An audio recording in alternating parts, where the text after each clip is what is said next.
जी हाँ, बिल्कुल सीख जाएंगे अंग्रेजी। और अंग्रेजी सीखना बहुत कठिन नहीं है, बहुत आसान है। आज के टाइम में अंग्रेजी आप आराम से सीख सकते हैं। अंग्रेजी एक साइंटिफिक लैंग्वेज है। जैसे इसमें तो आवैज्ञानिक की बात कर रहे थे, लेकिन ऐसा नहीं है। अंग्रेजी साइंस में बहुत ज़्यादा प्रयोग करी जाती है और इसीलिए अंग्रेजी सीखना चालू भी हुआ था भारत में, क्योंकि साइंटिफिक लैंग्वेज है ये। और साइंस को समझने के लिए अंग्रेजी आनी ज़रूरी है। ऐसा बहुत ज़रूरी भी नहीं है, मतलब कहने का मकसद यही है कि अंग्रेजी एक वर्ल्ड लैंग्वेज के रूप में ली जाती है, इसलिए अंग्रेजी सीखना ज़रूरी है।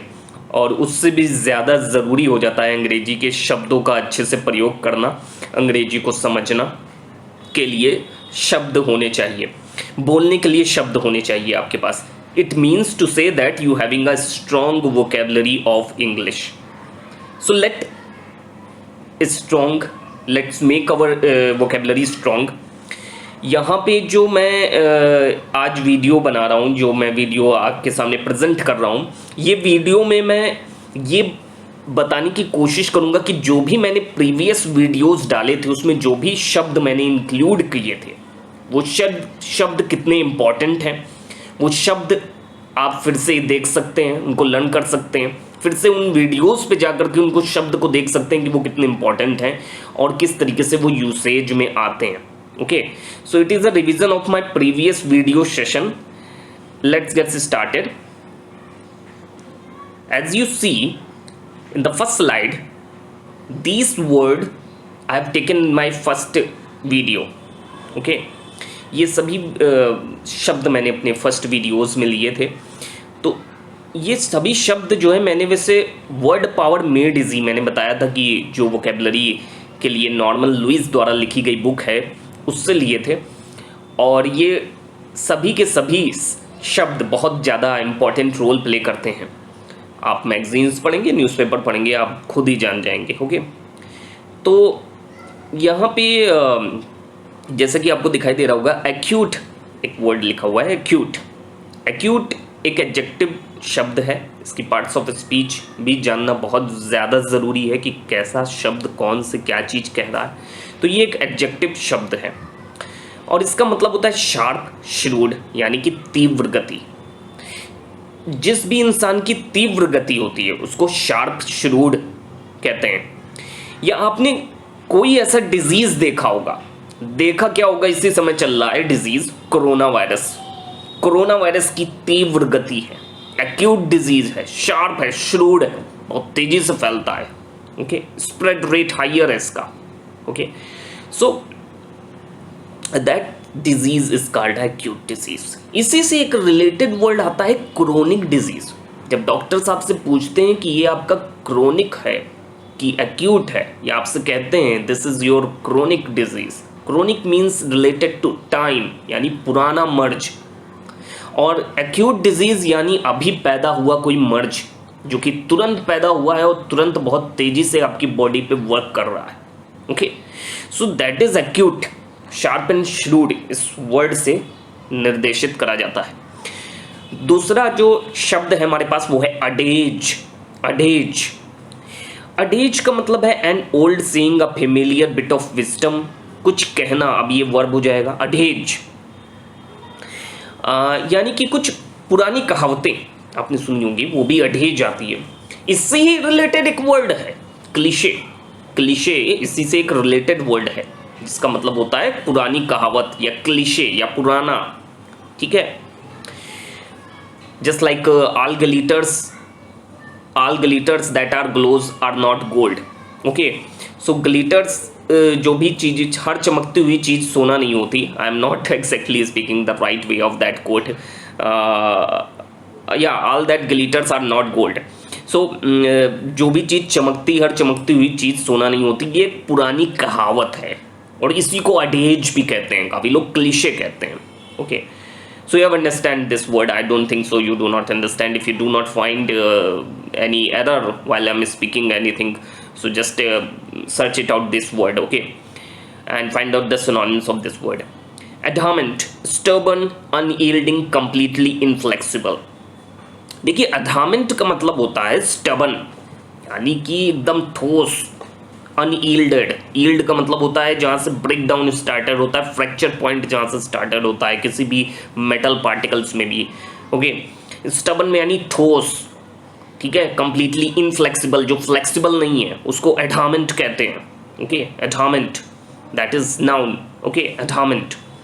एड्रेस, एड्रेस ये वो वाला एड्रेस नहीं है, ये एड्रेस है। Okay, that is, you understand this thing, address and address is the same thing, but when we are addressing something, when we address the people, we speak to people, मतलब जब हम किसी को भाषण दे रहे होते हैं, जब हम इससे किसी को कुछ कह रहे होते हैं, संबोधित कर रहे होते हैं, तो स्पीक टू या डायरेक्ट वन अटेंशन हो जाता है, तो यहाँ पे एड्रेस हो जाता है। ये सभी शब्द मैंने अपनी पहले वाली जो वीडियोस मैंने डाली उसमें बहुत अच्छे से एक्सप्लेन किया है, लेकिन मैं फिर से आपको इसलिए बता रहा हूँ क्योंकि यही सारे जो छोटे छोटे से शब्द हैं जो कि बहुत इंपॉर्टेंट रोल प्ले करते हैं, तो आप देख सकते हैं इनको। No, adherent, adherent means followers, supporter, believers, यानी अनुगामी, ठीक है, जो फॉलोअर्स होते हैं, सपोर्टर्स होते हैं, बिलीवर्स होते हैं। Okay, so that is noun, that word is noun, adherent. Okay, next word is admonish, admonish, to scold gently, to warn, that is verb, to scold gently, to warn. बगल में लिखा क्या हुआ है, फटकार, फटकार, ठीक है। Adroit, skilful, dexterous, clever, shrewd, socially at ease, यानी अक्लमंद होना, बहुत ही ज़्यादा मतलब स्किलफुल होना। ओके, बहुत ही स्किलफुल जो होता है, बहुत ही तीव्र बुद्धि का जो होता है, बहुत ही तेज बुद्धि जिसकी होती है, बहुत ही मतलब यू नो पढ़ाई में तेज, किसी मतलब एक्टिविटी में तेज होता है, तो उसको एड्रॉयट आप कह सकते हो, स्किलफुल कह सकते हो। ओके, डेक्स्टरस, इसके जो सिनोनिम्स है आपके सामने दिए हुए हैं, ठीक है, तो ये सभी चीज़ें हैं अक्लमंद, ठीक है। नेक्स्ट यहाँ पे एडलेशन, एडलेशन, ओके, ये एक नाउन है और इसका मतलब है वाइल्ड और एक्सेसिवली एडमायरेशन, वाइल्ड और एक्सेसिव एडमायरेशन, फ्लैटरी, चापलूसी करना किसी की, या मतलब किसी की दलाली करना, उसको भी एडलेशन कहते हैं, ठीक है। वाइल्ड और एक्सेसिवली एडमायरेशन, या किसी के पीछे एकदम वाइल्डली यानी कि एकदम पागलपंती की तरह एडमायर होकर के पीछे पड़ना, जैसे फैंस होते हैं वो भी चापलूसी करते हैं। ओके, सो एडलेशंस। ओके, सो ये सब शब्द मैंने अपनी पहली वीडियोस में बहुत अच्छे से बताए, तो आप वहाँ पे जाके देख सकते हैं। ओके, बट मैं फिर से इनको बता रहा हूँ ताकि आप देख सकें कि मैंने कौन से वर्ड्स लिए थे, अगर आप मेरी ये पहली वीडियो देख रहे हैं, ठीक है। Okay, let's move to the next slide. ये भी पहले की वीडियोस के शब्द हैं, तो इनमें पहला वर्ड है आभास। आभास एक वर्ब है, इसका मतलब होता है to make ashamed, to embarrass. मुझे नहीं लगता इसको एक्सप्लेन करने की ज़रूरत है, क्योंकि किसी को शर्मिंदा करने को आभास कहते हैं। अभेट, अभेट एक वर्ब है, क्रिया है। टू सबसाइड, टू रिड्यूस, यानी किसी चीज़ को कम कर देना, किसी चीज़ को सबसाइड कर देना, जैसे गवर्नमेंट करती है पेट्रोल और डीजल प्राइसेस पे। एब्डिकेट, एब्डिकेट एक वर्ब है, to step down from the position और द पावर और रिस्पॉन्सिबिलिटी, यानी किसी को डिमोशन कर देना, प्रमोशन से डिमोशन कर देना, उसको एब्डिकेट करना कहते हैं, ये एक वर्ब है। नेक्स्ट वर्ड है अबरेशन। अबरेशन एक नाउन है, something not typical, deviation from the standard, standard से गिरा देना, उसको अबरेशन कहते हैं, नाउन कहते हैं, ठीक है। मतलब आप समझ नहीं पाए इस वर्ड को, तो चलिए फिर से बता देता हूँ। अबरेशन यानी कि डेविएट कर देना, अपने पाथ से डेविएट कर देना, उसको एब्रेशन कहते हैं। डेविएशंस, जैसे आप किसी एक पाथ पे चल रहे हो, उससे डेविएट कर गए, ठीक है, you are doing some job and you just deviate from that, या कोई भी चीज ऐसी जो टिपिकल नहीं है आपके लिए, वो चीज एब्रेशन शब्द से निर्देशित करी जा सकती है। दूसरा जो शब्द है मेरे पास वो है अभोर। अभोर एक वर्ब है, इसका मतलब है to hate very very much, to detest, यानी किसी से बहुत ज्यादा नफरत करना, उसको भी कहते हैं अभोर, नफरत करना, ठीक है। तो आप नफरत शब्द को इसमें इंक्लूड कर सकते हैं, ठीक है। इमेज बनाने की कोशिश करिएगा।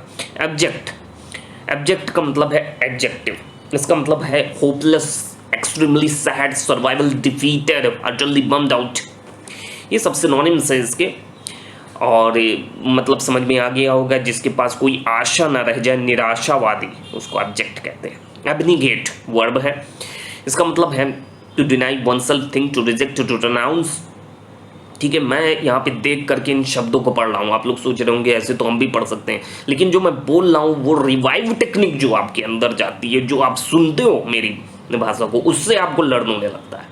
और मैं इसका रिवीजन कर रहा हूँ, उससे पहले तो मैंने इसको और एक्सप्लेनेशन में बताया। सो आप इसको रिवाइव टेक्निक समझिए। ये कोई भी ओंगा पोंगा नहीं है कि जो यहाँ पे वीडियो बना रहा है, मैंने इन शब्दों को याद कर रखा है, तभी मैं इन वीडियोस को बनाता हूँ और ऐसे नहीं वीडियो लेकर के आ जाता हूँ आपके सामने।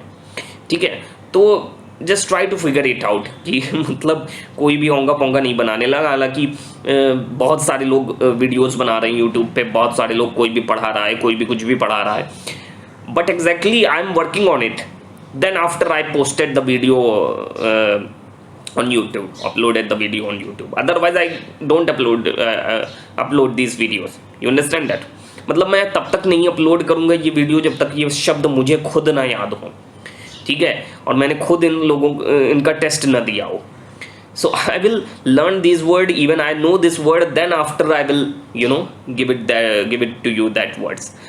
और जब कहीं से हेल्प मिल रही तो ले लेना, मुझे नहीं लगता है कुछ बुरा है. और पढ़ा रहे हैं यूट्यूब पे काफ़ी लोग तो अच्छी बात है, आप वहाँ से मदद ले सकते हैं. And you can take help from my channel too also. Okay, so please if you want to take some help from my channel, जो subscribe and like the videos. Now next word we having abnegate. Abnegate बता रहा था, to deny oneself, to reject, to renounce, यानी कि किसी को deny कर देना, किसी को रिजेक्ट कर देना, ठीक है, मतलब किसी के नापसंद कर देना. काफ़ी लोग अपने अवार्ड्स को लौटा देते हैं. टू रिनाउंस करना, अपने अवार्ड गिफ्ट्स को वापस करना, रिनाउंस करना भी कहते हैं उसको. तो एबनीगेट करना यानी अपने आप को अलग करना, ठीक है. जैसे कि माँ आपकी जो होती है वो खाना पहले नहीं खाती, पहले खिला देती है, तो सेल्फ एबनीगेट करती है वो अपने आप को. ओके, सेल्फ डिनाइल करती है. नेक्स्ट वर्ड भी है अबोर्टिव, दैट्स इज एडजेक्टिव.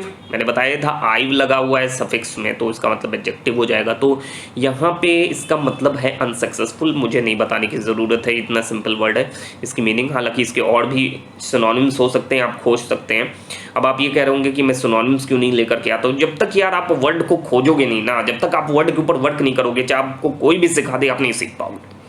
तो इसलिए वर्क करो, इसके ऊपर कहीं लिखो, इनको कॉपी में इनसे सिनोनिम्स ढूंढो, इनको सोशल मीडिया साइट्स पे जब आप टाइप करते हो, कुछ मैसेज लिखते हो तो लिखो, या किसी फ्रेंड से बताओ, या किसी कन्वर्सेशंस के दौरान यूज करो. Use it as any way you can use it. Otherwise you can not even to remember this word. Anybody can taught you, you can not remember this word. You understand that? Okay, next word is abridge. Abridge का मतलब adjective है, to shorten, to condense. Shorten कर देना, condense कर देना किसी चीज को, उसको एब्रिज करना कहते हैं. नेक्स्ट वर्ड है एब्सोल्यूट, ठीक है, टोटल, अनलिमिटेड, परफेक्ट. बताने की जरूरत नहीं है यार, बिल्कुल.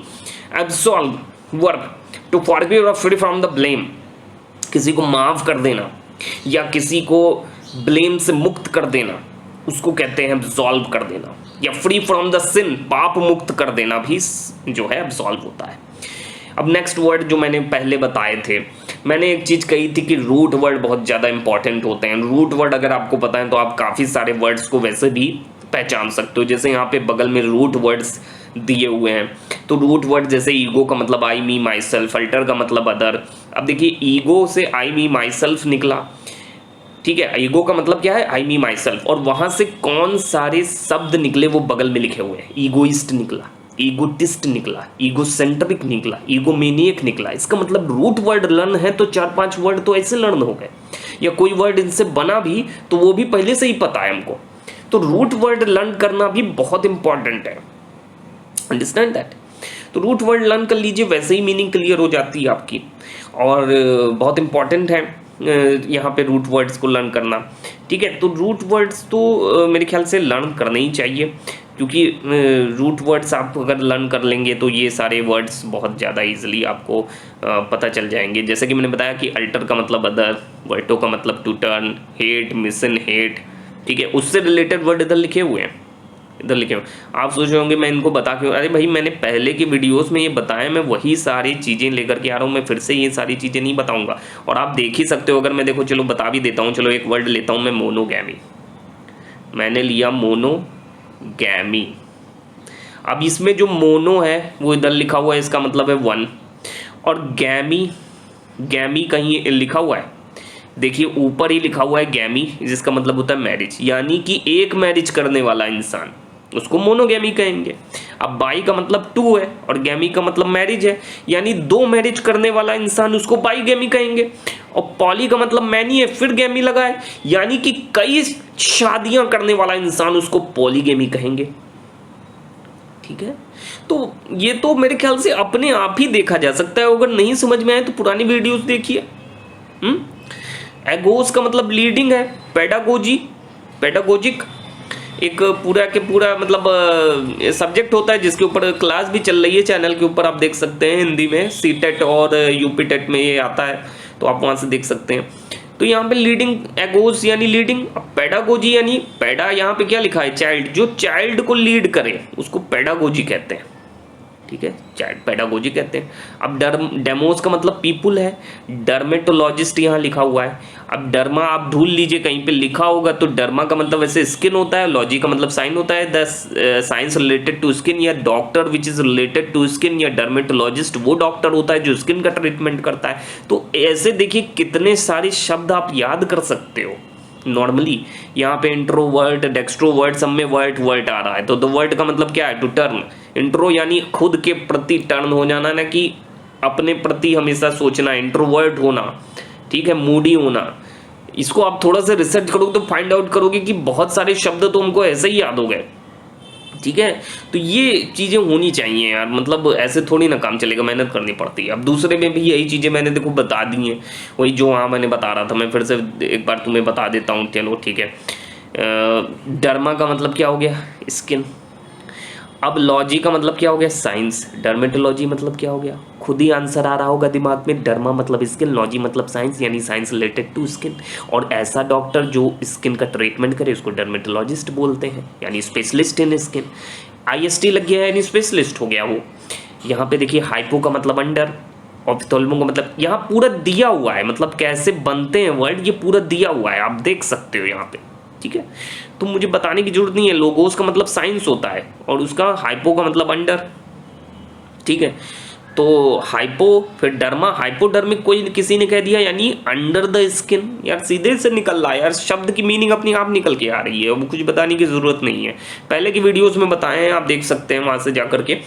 अगर आप पहली बार ये वीडियोस देख रहे हैं तो प्लीज़ प्लेलिस्ट में जाइए, वोकैबुलरी की प्लेलिस्ट इस चैनल पे दी हुई है, वहाँ पे जाएंगे तो आपको ये जो रूट वर्ड्स हैं बताए गए हैं वो शुरुआत के वीडियोस में पूरे अच्छे से बताए गए हैं, तो वहाँ से आप जा करके रूट वर्ड्स सीख सकते हैं। और भी रूट वर्ड्स के वीडियोस में लेकर के आने वाला हूँ आने वाले समय में, तो डू नॉट वरी। बट पहले इन सारे शब्दों को आप याद कर लीजिए थ्रू द रूट वर्ड्स जो बन रहे हैं, और सीख लीजिए कि कैसे रूट वर्ड के थ्रू, मैंने वहाँ पे बताया है कि कैसे रूट वर्ड के थ्रू हम बना सकते हैं। ओके, तो let's move to the next slide. यहाँ पे देख सकते हैं कुछ वर्ड्स मैंने पहले की स्लाइड ही ली है, आज के कुछ वर्ड नहीं, इसमें लिखा तो हुआ है टुडेज वर्ड, लेकिन ये आज के नहीं पहले के वर्ड हैं।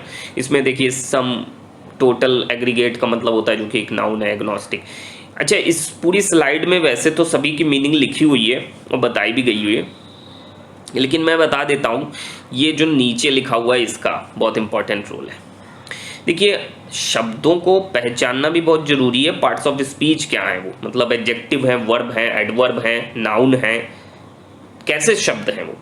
कभी कभार एक नंबर क्वेश्चन में कॉम्पिटिटिव एग्जामिनेशन में तो पूछता है, अगर आपको एडजेक्टिव, वर्ब, नाउन पता है, मतलब कौन सा शब्द क्या है वो पता है, तो यार मतलब आप इजीली फाइंड आउट कर सकते हो एरर्स को भी, और इजीली फाइंड आउट कर सकते हो कि कौन सा शब्द आपको कहाँ यूज करना है। राइटिंग स्टेबिलिटी भी आपकी अच्छी होती है, मतलब कितनी चीजें अच्छी होती हैं वोकैबुलरी से, आप ये चीजें सीखो।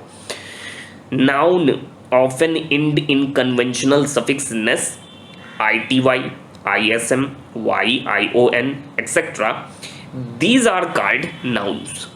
उनको नाउन्स कहते हैं। ऊपर ही देख लो, ऐसा कोई शब्द जो ISM से खत्म हुआ होगा या Y से खत्म हुआ होगा वो नाउन होगा। ये अलाक्रिटी क्या दिखाई दे रहा है, ये Y से खत्म हुआ है तो ये नाउन है। उसी तरीके से वर्ब, कोई भी ऐसा शब्द होगा जो ATE से, IZE से या FY से खत्म हुआ होगा तो ऊपर दिख रहा होगा।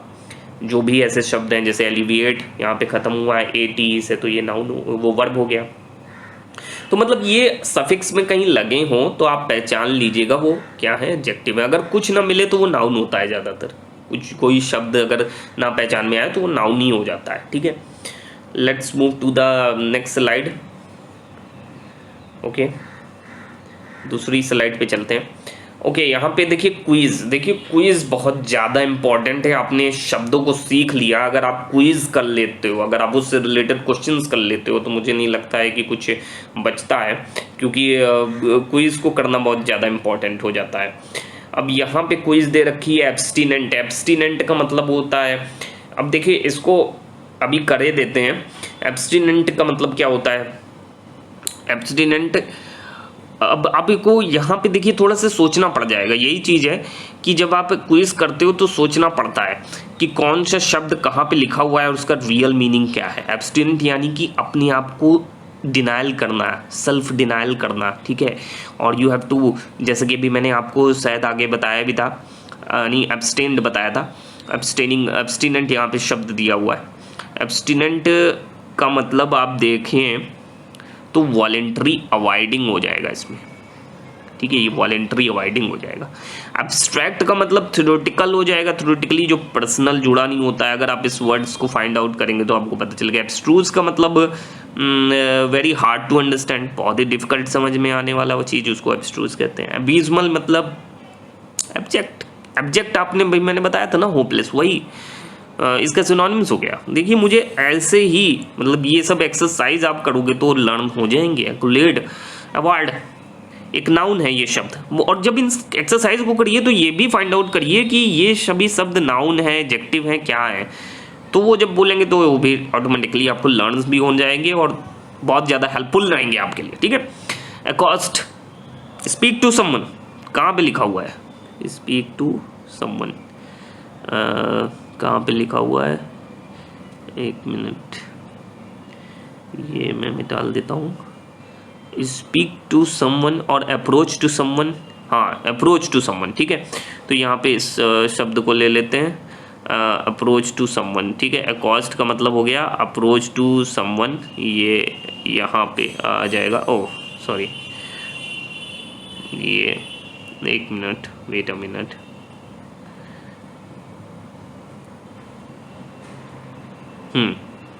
तो ये आ जाएगा आपका, ये जो है ये आपका ये अकॉस्ट का मतलब हो जाएगा approach to someone. Acerbic comment यानी बिटर, मतलब कोई ऐसा गंदा, मतलब थोड़ा से चुटकी लेने वाला कमेंट। एक्रिड मतलब हार्श होता है। और एक्रीमोनियस मतलब एक्रीमोनियस, ओके एक्रीमोनियस, हाँ एक्रीमोनियस का भी मतलब आप बिटर ही कर लो, ठीक है। एक्रीमोनियस भी बिटर होता है। एक्यूमेन यानी कि मेंटल शार्पनेस, यही एक बचा भी है, ठीक है, ये मेंटल शार्पनेस। तो मतलब ये एक्सरसाइज आप कर लीजिए घर पे, तो बहुत ज़्यादा इंपॉर्टेंट रोल प्ले करेगी, ठीक है। एक्सरसाइज आप कर लो क्रीमोनियस, और ये सभी शब्दों को करते समय जो है ये भी ध्यान दे दो कि ये सभी शब्द क्या कह रहे हैं, ठीक है। तो बहुत ज़्यादा इंपॉर्टेंट रोल प्ले करेगा, ठीक है। नेक्स्ट स्लाइड पे चलते हैं। ओके, नेक्स्ट स्लाइड भी वही क्विज है, तो उसको भी सॉल्व कर लीजिए आप, ठीक है। तो बहुत ज़्यादा इंपॉर्टेंट रोल प्ले कर लेगी वैसे, ठीक है। और वैसे मैं कर दे रहा हूँ, चलो। एक्यूट का मतलब है शार्प एंड श्रूड, अभी बताया था, तो यहाँ पे ये है। अधेज का मतलब है okay old, cliché and old saying, ये ओल्ड सेइंग। देखिए कुछ भी समझना पड़ेगा आपको, ऐसे ही आते हैं आपके उसमें। एडहामेंट यानी स्टबन, अब स्टबन हो सकता है ना लिखा हो, वहाँ पे कुछ और लिखा हो तो अनयील्डिंग है, ठीक है। तो इस तरीके से एड्रेस करना, और यानी कि किसी को स्पीक करना, ठीक है, स्पीक टू। और एडीरेंट यानी सपोर्टर्स होते हैं, फॉलोअर्स होते हैं, ठीक है, सपोर्टर्स फॉलोअर्स। एडमोनिश, और एडमोनिश का मतलब होता है वाइल्डली एडमायरेशन, ठीक है। एड्रॉयट और स्किलफुल हो जाता है यहाँ पे, ये स्किलफुल सही से नहीं लिखा हुआ स्किलफुल। डेक्सटीरस, डेक्सटीरस भी स्किलफुल होगा, ये जो कि स्किलफुल हो तो उसको डेक्सटीरस कहते हैं। गौशी जो होता है, और गौशी, ओके गौशी ये एक फ्रेंच वर्ड है। गौशी का मतलब होता है जो स्किलफुल ना हो, ठीक है, या जो सोशली अवॉर्ड हो, यहाँ पे ये हो जाएगा। एडलेशन, एडलेशन का मतलब मैंने बताया था अभी आपको, अगर आप जाओगे तो स्कोल्ड जेंटली, ठीक है। ये एडलेशन का मतलब होगा किसी को स्कोल्ड करना, ठीक है। सॉरी, एडलेशन का मतलब वाइडली एडमायरेशन होता है। देखिए अब आपको ऐसे ही पता चलेगा, जब ये एक्सरसाइज करोगे तो ऑटोमेटिकली चीज़ें पता चलेंगी कि कौन सी चीज़ें गलत लगा रहे थे। एडमोनिस का मतलब इट्स कोल्ड जनरली होता है। तो ये इस तरीके से, हालांकि थोड़ी सी खिचड़ी पक गई है, तो आप इस तरीके से मतलब एक्सरसाइज बना लो या मतलब इसी एक्सरसाइज को कर डालो तो आप फाइंड आउट कर सकते हो, ठीक है, ईजिली। ओके, तो ये पिछले वीडियोस देख डालो तो उसमें दिया हुआ है, ठीक है। अच्छा, सबसे ज़रूरी है भाई, कुछ भी पढ़ने के लिए अपना इंटरेस्ट ढूंढना। न्यूज़पेपर रीडिंग कर सकते हो, मैगजीन्स पढ़ सकते हो, नॉवल पढ़ सकते हो, कॉमिक्स पढ़ सकते हो, फिक्शंस पढ़ सकते हो, बायोग्राफी पढ़ सकते हो, आर्टिकल्स पढ़ सकते हो, कुछ भी पढ़िए, मतलब पढ़िए और उसमें वर्ड्स को ढूंढिए और वर्ड्स को मिलेंगे, ये सारी वर्ड्स भी मिलेंगे जो मैं सिखा रहा हूँ, और भी सारे जो भी वर्ड्स मिलते हैं उनकी एक डायरी बनाइए, उनको लिखिए, उनको लर्न करिए, और जितनी वोकेबलरी इंक्रीज होगी उतना ज़्यादा IQ लेवल आपका बढ़ेगा। So newspaper reading, magazines, novel, comics, fictions, biographies, articles is very important for you. Okay, find your interest. Next one is 3R technique works for a student, and this technique exactly very much work for the student, whether it should be reading purpose, whether it should be for the vocabulary learning, whether it should be for the some subject. I think this is the most important thing in read, revive and revise. Read, review and revise. Okay, मतलब पढ़ लीजिए, उसके बाद उसको देख लीजिए एक बार, उसके बाद फिर उसको देखिए, रिवाइज करिए, ठीक है। मतलब पढ़ा, उसके बाद फिर उसको देख लिया, तुरंत पढ़ा तुरंत देख लिया, और उसके बाद कल फिर रिवाइज करा, फिर एक हफ्ते बाद रिवाइज करा, एक महीने बाद रिवाइज करा, वो आपके मन में बैठ जाएगी, आपके दिमाग में बैठ जाएगी। And this is one of the important technique, ठीक है। तो ये वीडियो मैंने इसलिए बनाया था क्योंकि मैं आपको रिवाइंड कराना चाह रहा था कि मैंने काफ़ी सारे वर्ड्स पहले ही बना रखे हैं, तो उन वर्ड्सों को ही याद कर लेंगे तो कई वर्ड्स याद हो जाते हैं यार। एक वर्ड से कई वर्ड्स याद होते हैं, कई सिनोनिम्स याद होती हैं, रूट वर्ड्स मैंने बता दिया है, और एक्सरसाइज भी मैंने, जैसे मैंने बताई थी, फिर इस मैचिंग की एक्सरसाइज मैंने देखी जो कि बहुत इंपॉर्टेंट होती है यार। बहुत ही ईजिली आपको मतलब लर्न होने लगेंगे वर्ड्स, आपको even you can not even know.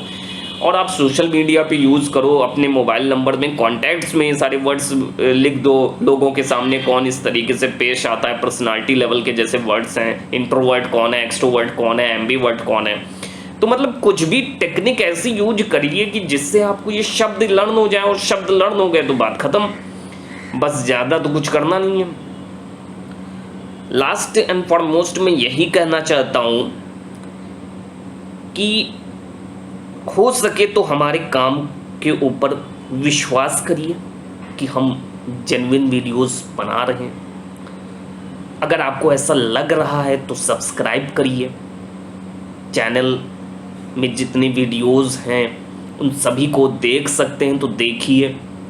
अगर आपको ऐसा लगता है, प्लेलिस्ट बना हुआ है वोकेबलरी का, हिंदी अगर आपको समझनी है तो हिंदी का अलग प्लेलिस्ट बना हुआ है। सीटेट के मोस्टली जो स्टूडेंट्स हैं, आई थिंक सीटेट का एग्जामिनेशन अगले ही मंथ में 5 जुलाई को है, तो वो सारे स्टूडेंट्स, तो मुझे नहीं लगता है कि वो सारे वीडियोस मिस करने चाहिए उनको, क्योंकि अगर वो वीडियोस अगर आप मिस कर दे रहे हैं तो आप कुछ खो बैठेंगे, ठीक है। क्योंकि हो सकता है वहाँ से क्वेश्चंस आ जाए, क्योंकि जो मैडम वहाँ पे पढ़ा रही हैं उन्होंने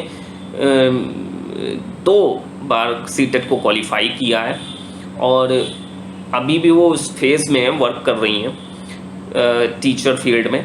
तो मुझे नहीं लगता है कि बेस्ट उससे ज़्यादा मिल सकता है, और अगर मिल रहा है तो that is well and good for you, but I think you should go one time and watch that videos, that should be very much helpful for the CTET examination. बहुत ज़्यादा हेल्पफुल रहेंगे सीटेट एग्जामिनेशन के लिए, बहुत ज़्यादा महत्वपूर्ण तरीके से, बहुत ज़्यादा एनालाइज करके उन वीडियोज़ को बनाया जा रहा है।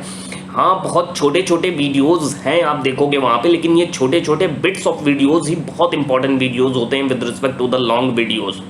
Okay, so please go follow that playlist of Hindi videos as well as my playlist for vocabulary, and subscribe the channel.